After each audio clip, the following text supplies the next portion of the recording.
My brother and I grew up in a deeply religious family. Everything was done according to the scriptures. Every action, every word, even every thought. We were punished with silence and prayers. We were locked in our rooms, our phones were taken away, and we were forced to spend an hour repenting for our impure intentions.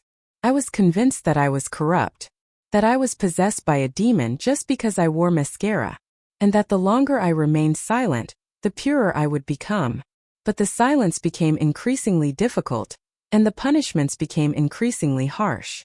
I almost believed that this was love, until one friend whispered to me, "There is life outside of this, and you have a right to it." And that's when my real story began. A small town isn't always peaceful. Sometimes it's just a place where silence sounds like a threat. My name is Maddy Grace. I'm 17. I live in Headridge, a place where if you smile too big or look someone in the eye for too long, they've already made something up about you. Everyone is for God. Everyone is right. And everyone has skeletons in their closets the size of sinful people. I grew up in a house where the words love and sin could mean the same thing. My dad is a pastor. Every Sunday he goes up on stage and talks about salvation, obedience, and women who fear the Lord. His voice is so powerful that when he prays, you involuntarily lower your eyes. Even if you haven't done anything wrong, you're just afraid that God can see everything in him. My mom is a silent shadow that's always behind me. She doesn't argue. She just disappears. She becomes air. Her face is always blank like a plate after Lent, washed clean with no residue. She is the epitome of a good Christian. She is silent, she prays, she serves. And me? I was supposed to be perfect. And I tried so hard for so long. Since childhood, I was told that I was God's gift. That my mission was to be a light in the darkness. That beauty was a trap and emotions were weakness. I tried to believe it all. I prayed until I lost consciousness, fasted with my dad, studied passages from the Bible instead of books for teenagers. I went with my mom to women's meetings where they talked about how to be an obedient wife, even though I was only 14. But something was stirring inside me. It was as if something in me knew that this wasn't love. It was fear disguised as faith. My brother Luke is 3 years older than me. When I was little, I saw him as a hero. He could pray loudly and without hesitation. He said the same words as my dad, only softer. But lately I've started to see something else in him. He's learned not to see. When Dad yelled, Luke just sat there like a statue. And when I hid my tear-stained face, he looked away. Not because he didn't see. Because he didn't want to see. I got used to being corrected. But there was one evening I will never forget. It all started with a small choice. I put on some mascara. No, not red lipstick, not a plunging neckline. Just a light coat of mascara. I wanted to look a little older, a little prettier, a little like a girl, not a shadow. I didn't even think anyone would notice. But when I walked into the youth group hall, silence fell like a blanket of steel. One girl, Clara, looked at me as if I had walked in wearing a swimsuit. Her gaze slid over my face and stopped. She whispered something to her friend. 5 minutes later, someone told my dad. He came out from behind the curtain as quickly as if someone had set the church on fire. He looked straight at me. His eyes weren't like my father's, they were like a judge's. "Come forward," he said. His voice was quiet, but the room heard him. I learned to be silent before I learned to speak. Not because I was forbidden to speak, but because none of my words mattered. After that night with the mascara, it became clear to me. No one hears me here. They only correct me. I am a project that needs to be polished to divine perfection. And if I don't fit in, I am isolated. I wasn't beaten. But you know what's worse than a blow sometimes? When people talk to you as if you don't exist. And then they don't talk to you at all.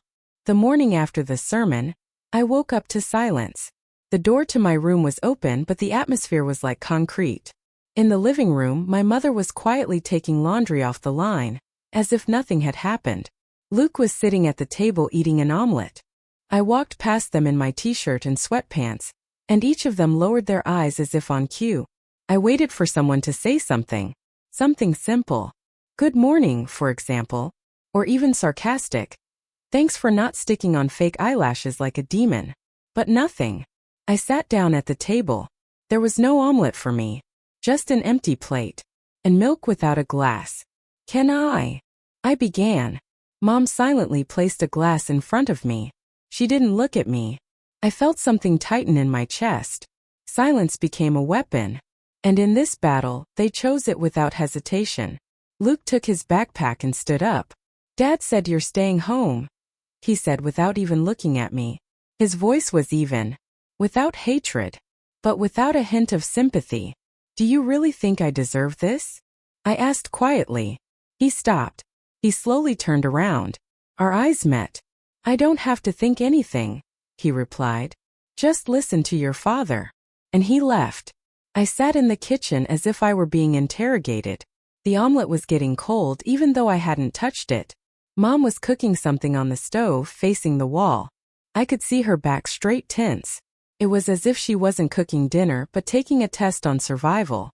Are you mad at me? I finally blurted out. Silence. You know it's just makeup. It's not a sin. It's me. Just me. Silence. She didn't even move. I got up. I went to the door. Mom. Clean up after yourself, she said. Calmly. Dryly. Like patching a hole. And that was it. It was worse than a scream. A scream is an emotion. This was like I had been erased. That evening Dad came home late. I heard him talking to Luke downstairs, laughing heartily. His father's voice. The one he always used in his sermons. Then I heard heavy footsteps on the stairs. I sat in my room hugging my pillow, my heart beating faster than the clock. He didn't knock. He just opened the door and stood in the doorway. A silhouette against the dark hallway. I've been praying for you, he said. And the Lord has shown me that your soul needs cleansing. It's a struggle. But you must trust me. And God. I didn't answer. We will study the scriptures every day. And I will talk to the school principal. Homeschooling until you get back on track. Dad. Hush, he interrupted. Don't argue with someone God has put over you. He closed the door. And I felt like I couldn't breathe. This wasn't a home. It was a cage. I lay down on my bed and began to whisper aloud. Not prayers. Just words. My own words. I'm alive. I'm here. I'm not evil. I'm Maddie. And I won't break. Then I took out an old notebook and wrote. I'm not afraid of them anymore. I'm afraid I'll become like them. I hid it under the mattress. My only proof that I still think. That I still see the world. That I'm still me. Tommy had always been a part of my life. He was like an old shirt. Not new, not bright, but familiar to the point of pain. We went to elementary school together, played tag by the pond, and shared candy on holidays. In middle school something changed. Not between us, inside me. When he laughed, something warm flowed under my skin. When he touched my shoulder, even accidentally, I felt my breath quicken. But I never said anything.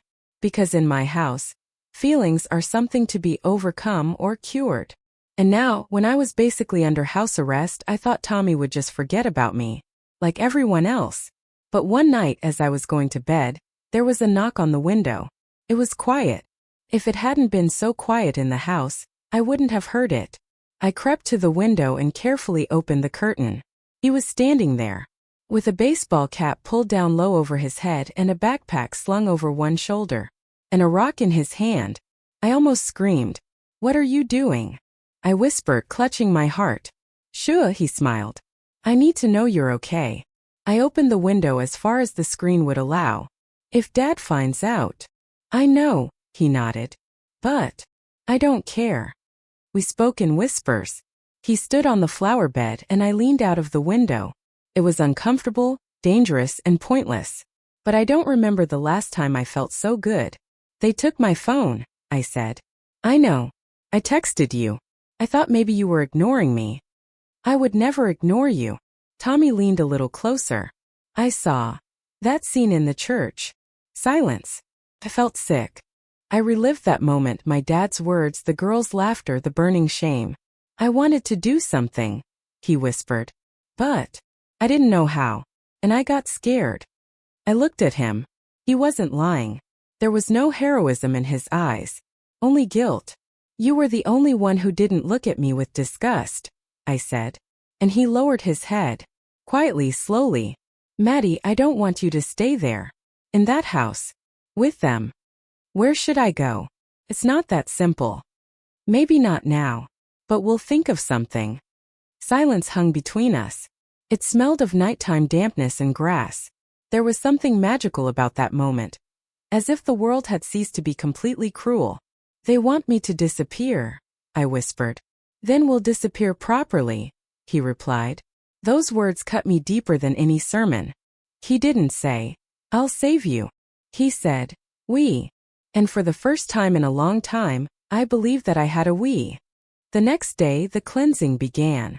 At 5 in the morning, my father turned on a sermon at full volume through a speaker placed right outside my door. It was a video of some televangelist shouting about demons of temptation and the decline of youth.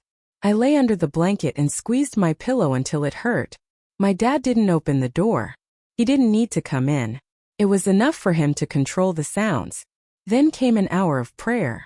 I had to kneel by the bed and repeat the formula of repentance. 5 times. From memory.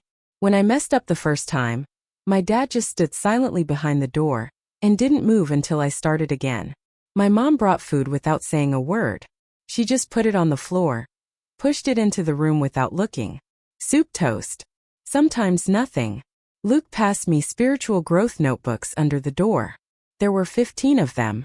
Each one had a section on a girl's struggle with the flesh and exercises for heart correction. On the 5th day, I started talking quietly to myself. Not out loud. Inside. I imagined myself standing on the roof of the school. My hair was flowing, I had a big smile on my face, and no one was pulling me down. I imagined Tommy touching my hand, not through glass or a fence but just like that, in the light without hiding. In the evening, I took an old notebook from under my bed and wrote, They want me to break. But I'm just going to chip away. Piece by piece. They won't get me. I didn't know that this would be the beginning of my escape. But something about that act, about leaving a mark, even if it was just ink, gave me a glimmer of strength. The next day, my dad decided that I needed to disconnect from the evil of the world. That meant complete silence. No books except the Bible. No talking except prayer. No mirrors. Yes, he took the mirror out of my room. When a woman looks at herself too often, she is not seeking God but glory, he said. I stood at the door barefoot in an old nightgown, watching him take away the last thing that made me a girl. It was like a prison cell. But worse, a prison has rules. Here there was only mood and anger. Night I wrote again. I don't know who I am when no one is looking at me. And I'm afraid I'll never know. The paper became me. It held my screams when I couldn't say them. Hiding the notebook under my mattress, I felt relieved. It was mine. My words. My protest. But I knew that if they found it, it would be the end. So I started writing short notes. Concise. Like messages left in a bottle. Today, Mom gave me bread without butter. It's worse than giving me nothing, because it means I exist. But I don't matter. Luke told Dad that I don't pray well. They prayed for my soul. And I prayed to escape. I started planning. Not to run away, no. But thoughts. What I would take with me. Where I could go. Who I could trust. How long it would take to disappear. I wasn't ready yet. But inside I was already gone. I knew I was taking a risk. When you hide something in a house where even dust under the bed arouses suspicion, any scrap of paper is like dynamite. But I couldn't stop. Writing was the only way to stay sane. To stay myself. In the morning, I didn't hide the note under the mattress. There were already too many there.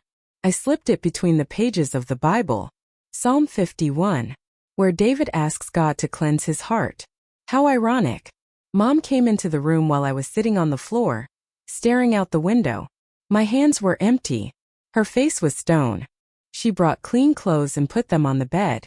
Laundry, she said quietly. She was about to leave when she stopped. She looked at the bookshelf, at the Bible I had left open. I felt something squeeze my chest. I wanted to say, no, don't touch it. But I couldn't. She came over. She picked up the book. And then she saw it. The piece of paper fell to the floor. I didn't even have time to get up. Mom bent down and picked it up. She looked at it. Her eyes scanned the words. Then she looked again. And again. The note read, I am no longer their daughter. I am a hostage. I want to escape. If I disappear, don't look for me. She didn't scream.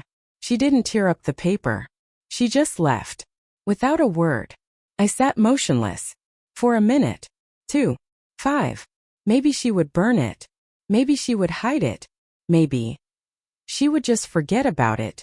But that evening I heard my father coming up the stairs. Slowly, but each step sounded like a gunshot. The door opened abruptly. "Get up," he said. Coldly. Clearly. I stood up. My heart was pounding in my throat. He was holding the same piece of paper in his hands. "Did you write this?" I was silent. I didn't know what to say. To confess would be to sign my own death warrant. Lying would be pointless. They had already made up their minds. This. He waved the paper. This is treason, ingratitude, and demonic influence. "It's true," I whispered. My voice didn't tremble. His face contorted. He wasn't used to resistance, especially silent resistance. "You're asking for punishment," he said. "But God's mercy is great. We'll save you, even if you don't want to." And he left. He closed the door, locked it from the outside. Click. I wasn't given any dinner. No water was brought. The lights weren't turned on. I was simply locked up. It wasn't anger. It was the system. I lay down on the bed. In the dark. Under a blanket that didn't keep me warm. And I didn't cry. I thought. About Tommy. About running away. About how this house was no longer a home. I wasn't their child. I was their project that had failed. I did not sleep that night. I could not. When you are locked up, even the air feels foreign. The silence became thicker than a blanket. And there was nothing but the beating of my heart in my ears. I did not know how much time had passed. An hour, 3:10? Then something clicked. Not a lock. Glass. I crawled to the window. And again a stone. Weak. Almost like a plea. I pulled the curtain aside. "Tommy." I opened the window just a few inches so as not to wake the house. The moon was dim, like a lamp that had been turned off. "What are you doing?" I whispered, my voice hoarse from the silence. "I know what happened. Your mom showed Pastor Jerry the note. My uncle heard him talking about great demons that have taken hold of an innocent girl." "You mean me?" "They want to renounce the world for a few months. Some kind of center. Far away. Psychological therapy with a biblical foundation. Isolation." My head spun. I sank to my knees. The air became tight. "You have to go," Tommy said. "Not sometime. Not when it's convenient. Right now." "Where?" "I have a cousin in Charleston. They're not religious. Not a cult. Just normal people. They know we can come." "Did you tell them about me?" "I told them you were my best friend. And that I didn't want them to break you. They didn't ask any questions." I didn't know what to say. I wanted to run away. But the same door that kept me inside also kept my fears inside. "I can't," I whispered. "If they catch me." "They already have, Maddie. They already have you." Silence. Then he added. "Tomorrow. Midnight. Take what you can. I'll be waiting by the old oak tree. If you don't come, I won't try again." I nodded. Uncertainly. But I nodded. He disappeared like a shadow. I closed the window. And all night long I kept repeating one thing in my head. It's now or never. I spent the entire next day in a state that is difficult to describe. It was as if I existed in two bodies at the same time. One remained in the room. It ate cold oatmeal from my mother's hand. It repeated verses from the scriptures aloud while my father stood behind and listened. It looked submissive, obedient, broken. And the other stole. I stole $27 and some loose change from my mother's jewelry box. Her sewing box was always with me. I had been embroidering napkins for her since I was 12. She didn't suspect anything when I asked for a patch for my nightgown. I held my breath as I hid the bills in an old sock, which I wrapped up and tucked into a deep pocket of my backpack. Then my clothes. Not much. Some underwear, a pair of jeans, a hoodie. Anything that didn't scream runaway girl. I rolled everything up in a pillowcase. The backpack would be too conspicuous. I thought about taking my Bible. But no. Not because it was to blame. But because I needed to clear my head. I didn't want to hear my father's voice in every verse. Instead, I took my notebook, the one I had been writing in all these weeks. But I didn't just take it. I wrapped it in a plastic bag, sealed it with tape, and sewed it to the inside of my t-shirt at the bottom, so that it wouldn't be visible even under a sweatshirt. My diary was the only thing that was truly mine. It was where I kept myself. And I wasn't going to leave myself here. There was one more thing I thought about the longest. A photo. The only one. Small, slightly yellowed. Me 5 years old sitting on my mom's lap. She's smiling. Sincerely. Without my dad nearby. That was rare. The photo had accidentally fallen out of a Bible many years ago, and I had hidden it in a box with jewelry. Not to admire it, but to remind myself that once upon a time it could have been different. And that meant I could have been different too. I took it out. I looked at it. And I shoved it into my pocket. It wasn't about nostalgia. It was about memory. Remembering who I don't want to be. I was quiet all day. But different. Stronger. I cleaned my room. Even folded my laundry. I said, "Yes, Dad." "Thank you, Mom." But there was something new in my tone. Not obedience. But finality. Luke didn't come. He stayed at a friend's place, or maybe he just didn't want to see me. I was an inconvenience to him. A reminder that his faith was blind. That maybe not everyone who runs away is a sinner. Maybe some people are saving themselves. Dad prayed with me before bed. "God isn't done with you yet," he said. "But I believe you'll get back on the right path." I nodded. And whispered, "Amen." But in my head I was thinking, I'm already there. I lay down fully clothed. Under the blanket were all my things. A pillowcase with my clothes, money, my diary. Even my toothbrush. It was a little silly to think about hygiene when running away from home, but I wanted to remain human. Not a refugee. Not a fugitive. A human being. I waited. There were 2 hours left until midnight. Then an hour. Then half an hour. Every minute dragged on like a whole day. My heart was beating in my throat. They could catch me. They could wake up. They could find my things. They could stop me. But I knew that if I didn't leave that night, I would never be able to do it again. I wouldn't have the courage to go through it all a second time. 10 minutes before midnight, I carefully got up. I listened. Silence. I took the pillowcase, put on my thin clothes, and threw my jacket over them. I went to the window. I opened it. Slowly. So slowly that it didn't creak. The wind was warm, unexpectedly gentle. Like the touch of someone you haven't seen in a long time. I climbed out. Stepped onto the porch roof. Then down along the eaves where I used to play as a child. I pushed off and fell into the grass. The pain in my leg wasn't bad. I'd survive. I got up. I met Tommy's gaze. He was standing under the oak tree, wearing a backpack and a denim jacket. His eyes were large and frightened, but they were steady. "You're really here," I whispered. "I've always been here." And we left. We didn't speak for the first 15 minutes. Tommy's car, an old pickup truck that had belonged to his grandfather, hummed loudly, as if every turn could be its last. His headlights were dim, and we drove in complete darkness, like ghosts fleeing their own history. I stared out the window, clutching the pillowcase to my chest. When we left Head Ridge, I didn't cry. I didn't scream. I just lost all sense of time. It wasn't a triumph. It was survival. Tommy glanced at me occasionally, but he didn't say anything. And I was grateful. "We're on the highway," he said finally. "Another 5 hours to Charleston. If the car doesn't die. If it dies, then we'll walk. Or we'll figure something out." I nodded. About an hour later, it started to rain. Not a light romantic rain.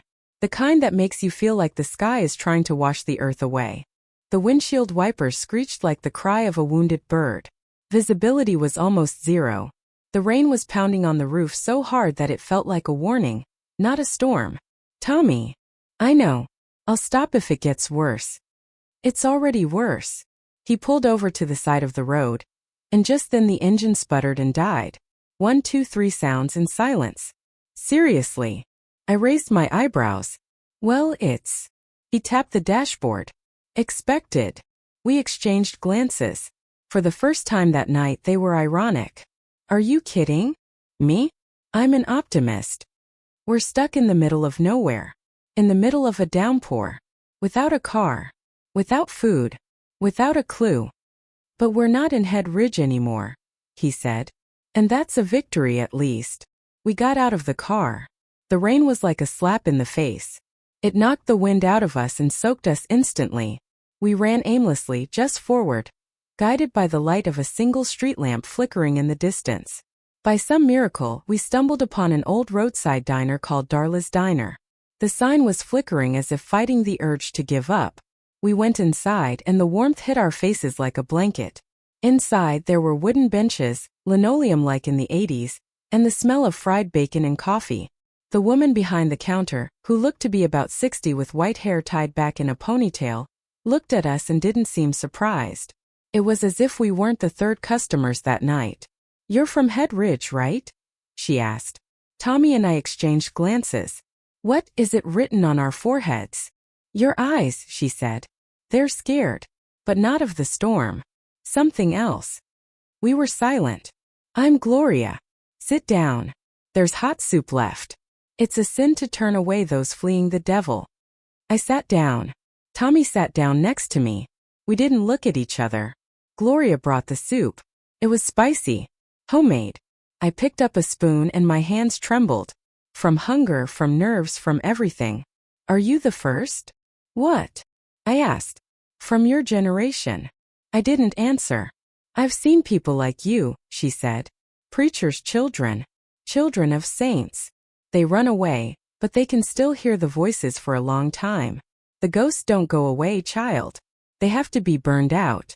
But not with anger. With your life." This was the first adult who spoke to me as an equal.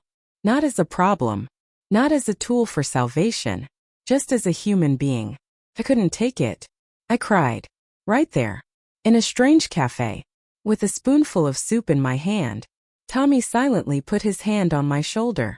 Not like a hero. Not like a guy. Just like someone who was there for me. And that was enough. Charleston did not greet us with fanfare.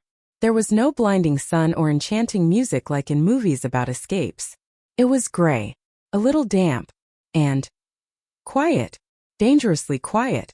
So quiet that you wanted to look around. Maybe it was a trap? Gloria's acquaintance fixed the car. No questions asked. No, "Where are your parents?"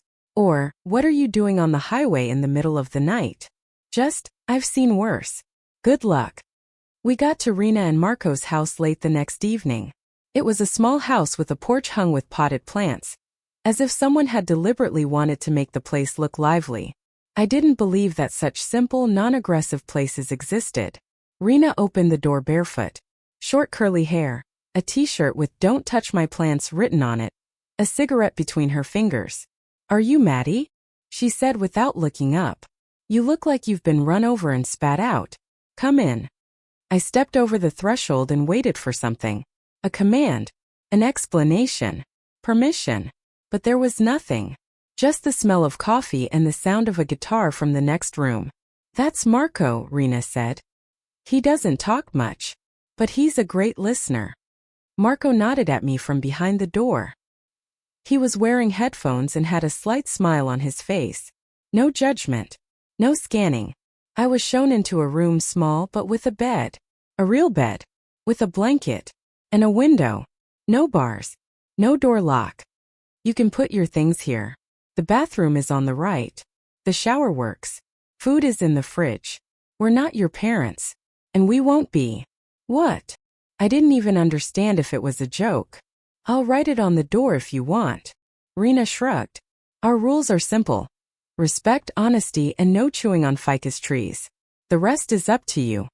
She left. Just like that. No questions asked. No, "What did you do? Why did you run away? What now?" I sat on the edge of the bed and looked at my hands. They were shaking slightly. My first night in Charleston, I didn't sleep. I couldn't. I just lay there listening to the silence. No prayers. No screams. No sleep with the Bible under your pillow. The world without supervision was scary. But also real. The next morning there was a note on the table. "Eat something. We're at work. We haven't slept in your entire life, so you'll survive." I smiled. For the first time sincerely. No one told me what to do. And that scared me more than punishment. I went to the refrigerator. I could take food. Anything. No hiding. No asking. Just open and choose. I chose an apple. And a sandwich. When I took a bite, I was suddenly overcome with tears. Sharp tears. Like a knife. Not because of the food. Because I didn't have to feel guilty about it. I sat at the kitchen table chewing, crying, and for the first time in my life, I felt that freedom wasn't a cry. It was a habit that had to be relearned. The first few nights were strange. Not in a bad way, just. My brain didn't know how to behave. It was as if my body was free, but my consciousness was still in a cage. I had dreams. In them, I returned to Head Ridge. I was walking down the street, covered in bruises, wearing a dirty nightgown. The church doors were open, and I could hear my father's voice coming from inside. He was calling me. Maddie, come back. This is your home. I was trembling, and I went inside. As I sat down on a bench, I realized that my hands were tied to the back with a rope. I tried to scream, but instead of words, quotes from the Bible came out of my mouth. Like ashes. I woke up in a sweat, and only then did I remember I wasn't there. I wasn't there. The first time I left the room after a sleepless night, Rena was already in the kitchen. In her bunny slippers and with a cup of coffee. You look like someone who just escaped from a mental maze, she said without looking up from her laptop. Uh-huh, I replied. That was all I could manage. Nightmares. I nodded. They'll go away. But not soon. They need time to move out too. She handed me a second cup. Coffee with oat milk and cinnamon. I'd never tried it before, but I took a sip. And there was something about the taste that was good. Not like coffee on Sunday after church when you're supposed to smile. Just you can drink this because you want to. I thought freedom was happiness, I said. That's a lie. Freedom is trembling at first. Because there's no one to be afraid of anymore, but you're still afraid. I put down my cup. I took a breath. No one ever asked me what I thought. Always what I had learned. Or what I had repented of. Rena looked at me for the first time that morning. Straight at me. Not judgmentally. Just like someone who had said something important. Well, Maddie, what do you think? I was silent. For a long time. And finally I replied. I think God isn't like my dad. And if I'm wrong about that, I'd rather be wrong about a good God than believe in a monster. She nodded. That's faith. The kind that makes sense. After that morning, Rena started giving me little tasks. Water the plants, but don't water the cacti. They don't drink every day.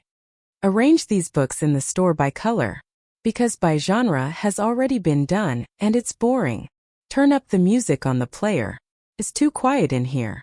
It's annoying. She didn't ask if I knew how. She didn't check my work. She just trusted me. And that scared me the most. Because when someone trusts you unconditionally, you have no more excuses. In the evening, I wrote in my notebook again. I don't know what I'm doing. But for the first time, I don't feel like every action is a crime. Just an action. And that's enough. Then I took out the old sheet of paper, the one my mother had found. I looked at it. And I wasn't angry. I thanked it. Because it was what brought me here. I burned it in the ashtray on the balcony while Rena smoked. She didn't ask what it was. She just threw another cigarette into the ashes, and we sat there in silence. 2 women. No prisons. No questions. A week after arriving, I thought I saw my dad on the street. I was watering the plants at the entrance to Rennie's shop. A ficus, a monstera, and a couple of cacti. I watched the water dripping down the leaves and thought that this was probably cheaper than any kind of therapy. And then suddenly, something in my peripheral vision. A man in a dark jacket. A strong gait. Straight posture. I froze. I looked again. He disappeared around the corner. I felt sick. I entered the store, my back to the door like someone being chased. What happened? Rena asked. I think I saw Dad. Impossible. I'm telling you, he was here. Dark jacket. It was definitely him. I know his gait. I can feel it even in my dreams. Rena went to the window. She looked out. Even if it was him. She began. What? He doesn't have your address. He has no right to you. You don't know him, Rena. He doesn't need permission. He thinks he has the right. That he's the voice of God. Rena put her hand on my shoulder. Not gently. Firmly. Like an anchor. You're not in Headridge. There are different laws here. If he shows up, we'll call the police. You have the right to be free. And if necessary, we'll go to court. Court. It never even occurred to me that freedom was something that could be legally enforced. That night I couldn't sleep for a long time. The nighttime silence outside the window seemed hostile rather than cozy. I felt like the doorbell was about to ring, that I would wake up to find my dad standing at my feet with a Bible and a vengeful look on his face. Tommy came home late. He brought pizza and knocked gently on my door. Open up, it's not the police, he joked. I'm not sure it wouldn't be better if it were the police. We sat on the floor and ate out of the box. I saw one of the church guys, Ben, in town. He was talking to some man in a car, but I'm not sure. Maybe Dad has already started looking for me. Maybe he just thinks you've run away for a while. If he finds out where I am, I didn't finish. I just looked at Tommy. He won't do anything. Not here. What if he makes Mom file a report? That I'm a minor, that I ran away. That I was kidnapped. You're 17. In a few months you'll be 18. If you can prove that you were in danger at home, they can't make you go back. I already talked to Rena. She knows a lawyer. A lawyer. The police. Documents. Court. Freedom here isn't just about running away. It's a strategy. And I realized that I needed more than just a place to hide. I needed to survive systematically. The next morning, Rena brought me the contact details of a female lawyer who dealt with cases of domestic violence and teenage runaways. She lived in the same hellhole as you, Rena said. Only without the plants. Now she's a shark. But she's one of us. I looked at Rena for the first time and thought, this woman isn't just my salvation. She's my armor. The lawyer's name was Miss Carter. She was short, energetic, with a short, neat hairstyle, glasses on her nose, and a voice that left no room for doubt. We met in a small office above a cafe. The walls were covered with posters reading, "You are not guilty. Fear is not proof. And freedom begins with the first no." She didn't ask many questions. Tell me. Everything. No filters. You can swear, you can stay silent. I won't judge you. And I told her.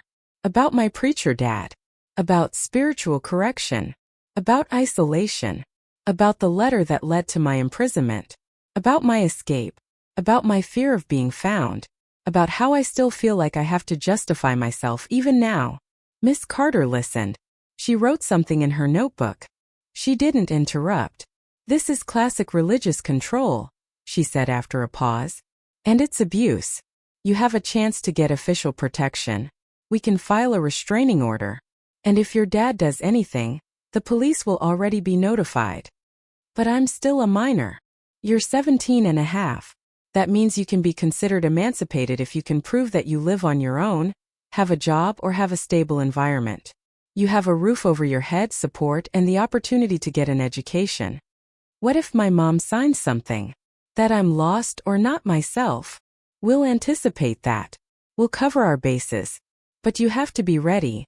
If they find out where you are, they'll go to any lengths. I felt cold. And at the same time, for the first time, I had a plan. Not escape. Not fear. A plan. In the evening, I was sitting on the balcony when Tommy arrived. He was holding an envelope. He looked tense. "This is from Head Ridge," he said. "Luke passed it on through a mutual acquaintance. I don't know if you should." I snatched it from his hands. I recognized the handwriting immediately. My brother had written like that since middle school, neat with a slight slant to the right. Careful. I read. "Maddie, I don't know if this is right, but I had to write. You disappeared and everything exploded here. Dad is on the edge. Mom is silent. The church is in panic. Everyone says you've fallen away. That you've been converted. You've become an example. Terrible one. Almost demonic. But you know what's the scariest thing? I'm not sure they're wrong. And at the same time, I'm not sure you are. When they took you from the church and put you on that stage, I didn't say a word. I was scared. And I'm still scared. But if you're reading this, know that I'm not angry. I just couldn't be strong. If you can, forgive me. If you can't, I'll understand. My hands were shaking. I read the letter twice. Then a third time. He's afraid, I whispered. But he sees, Tommy said. And I still love him, I replied. And that's the scariest thing. It wasn't a scream. It was a break. And it was deeper than fear.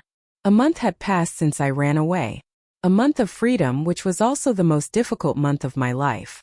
I signed up for online courses to earn credits toward my GED. Rena helped me find a platform and fill out the paperwork. And now every day I sat in her kitchen with my laptop, studying U.S. history and algebra as if my life depended on these equations. In my free time, I helped out at her flower shop. By law, I could work part-time, and that was enough. I watered, wrapped, and sometimes took orders, even though my heart sank every time the phone rang. I wasn't stable yet, but I was. And that's a lot. Then the letter came. Official, in an envelope with the church's seal. Pastor Jerry, we know where you are. You still have a chance to clear your name. Come back voluntarily. Go through rehabilitation. We are ready to forgive and accept you back. But if you don't come back, we will be forced to take action. Action. Not a request. Not a concern. A threat. I held that letter like a grenade, ready to explode at any moment. I showed it to Renee. She didn't say a word. She just took a picture. And the next day we went back to Miss Carter. This is no longer spiritual pressure, the lawyer said. This is an attempt to influence you. If they report to the police that you've been kidnapped or that you're a threat to yourself, we have to act preemptively. She filed for a temporary restraining order. We gathered documents, Luke's letter, Tommy's testimony, even a transcript from my online class. I wasn't afraid of the numbers anymore. I understood that it was all for my protection.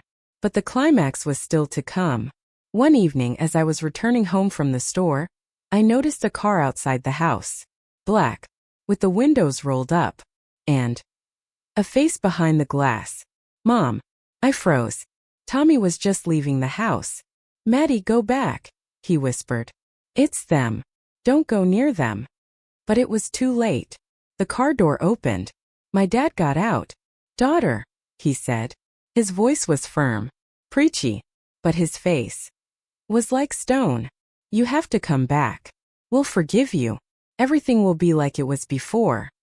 It will never be the same, I replied. You're under their influence. They've brainwashed you. I'm not a thing. I'm a person. Mom was silent. She sat there and cried. Dad took a step toward me. Tommy stepped between us. Don't touch her. She's my daughter. She's not property. Rena had already called the police. Dad tried to grab my arm. And then something happened that I had been waiting for my whole life. I screamed. Loudly. Roughly. From deep inside. Get away from me. The police arrived in 3 minutes. Everything was resolved quickly. They asked for our documents. Rena showed them the warrant. Miss Carter confirmed the request online. My dad was forced back into the car. My mom didn't say a word. But her eyes, they weren't hostile anymore. They were empty. She knew I wasn't hers anymore. That night, I sat in the kitchen with Rena and Tommy. I had warm tea in my hands.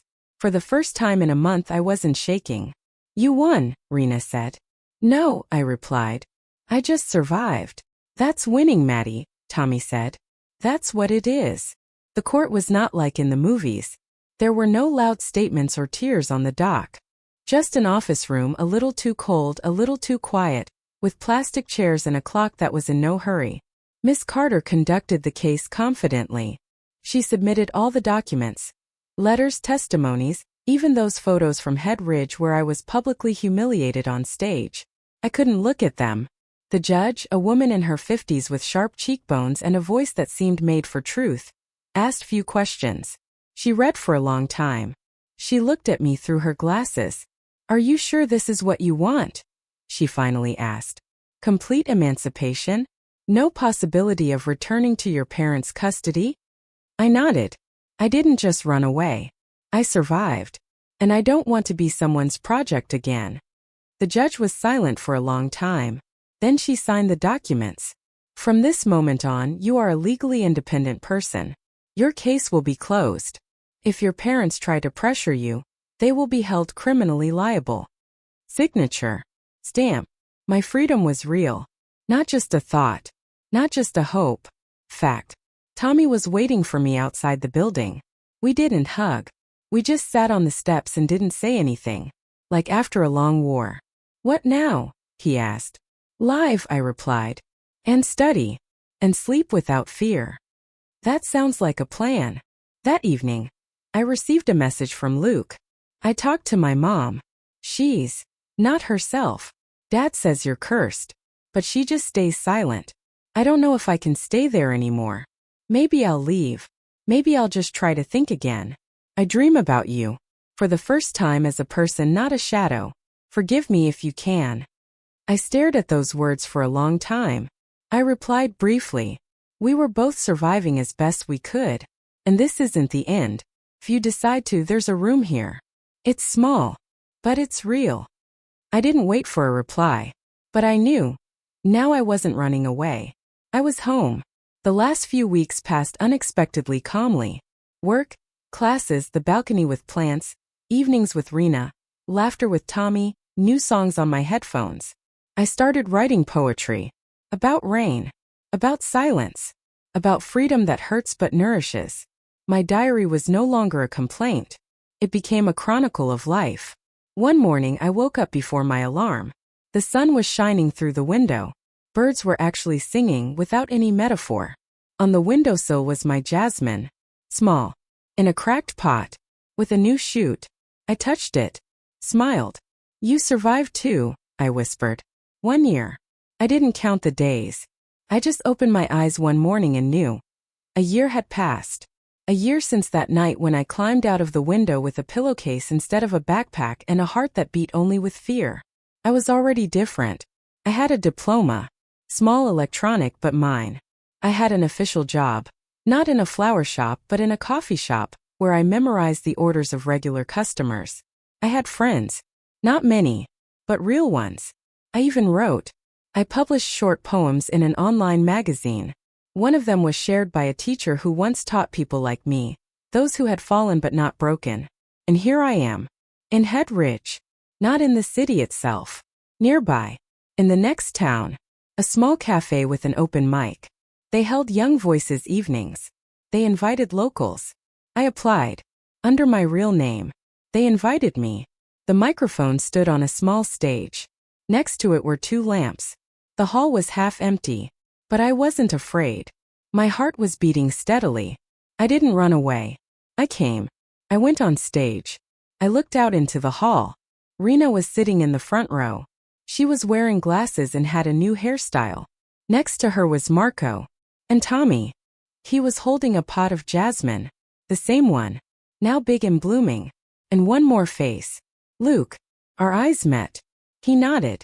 No apologies. Just, I'm here. And I began. I used to believe that words were a crime. That thinking was dangerous. That a girl with mascara was a demon, not a human being. That silence was a sign from God. Not the cry of emptiness. But now I know. Silence is not God. It is fear. God speaks in the voice that says no. God speaks in the heart that breaks free from its cage. God speaks in hands that plant jasmine in a cracked pot. And if He is there, then I am there. And I am alive. Silence in the hall. Deep. Unburdened. Complete. Then applause. Real. Without pretense. I bowed. And left the stage. After the performance I didn't cry. I wasn't afraid. I just went to Tommy, touched the jasmine and said, "It grew." "So did you," he replied. "That's all. This is no longer part of the story. This is me. Maddie. Alive. In one piece. Mine. I don't know who you are. Maybe your name is Lindsay or Clara. Or maybe your brother reads you quotes from the Bible instead of saying good night. Maybe you're in your room with the door locked from the outside. Maybe your phone has been taken away. Or you've been made to confess that you watched a show about girls who laugh out loud. Maybe you're not sure if you should live. Listen to me. What they call love is not always love. Sometimes it is control. Sometimes it is fear disguised as prayer. You are not broken. You are not rebellious. You are not obsessed. You are a living person. And you have the right To silence that heals, not suffocates. To food that you don't have to earn with obedience. To a body that belongs only to you. To thoughts that don't lead you to hell. To mistakes that don't break your bones with the word sin. Freedom is not fireworks. It is the morning tea you made yourself. It is a shower where you can sing. It is the message, are you there? And the answer, yes, I'm still here. I'm not saying it will be easy. Running away is scary. Staying is scarier. But you are not alone. I am here. Others are here. We have already walked this path. And if you are just starting out, hold on tight. Write down your thoughts. Whisper the truth, even if it's just into your pillow. When the time comes, you will be ready. Not because you are not afraid, but because you are tired of living in fear. And when you take that step, even if it's just a tentative one, I promise you there will be someone there to lend a hand. Like Rena, like Tommy, like Gloria, who gave you soup without asking any questions. We are here. You will be here too. Alive, free, and finally yourself.